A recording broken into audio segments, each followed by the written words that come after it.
In this video, I'm going to show you how to set out of office in Outlook. Now, in order for us to get this done, I've opened the Outlook app here, and I'm just going to click the file here, and then we're going to head over to automatic replies. Go ahead and click that one. Now, the first thing that you're going to do is enable this one right here, and then say, for example, you want to make this one specific for like a specific date and time. You can definitely do that by clicking this one right here. Now, say, for example, it's going to do this one, or let's do this one for Friday. Okay, there you go. So this is for October 11, and then let's change this one to around 5. So from 5 p.m. There you go, from 5 p.m. until, say, for example, 16. All right, and then 8 a.m.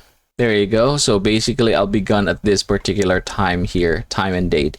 And this time, this is something that you can customize. Go ahead and do so.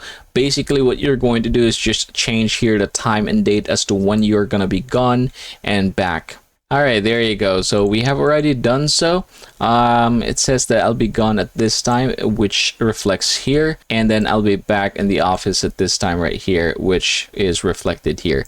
Now from here, you have to take a look that this is for inside of your organization.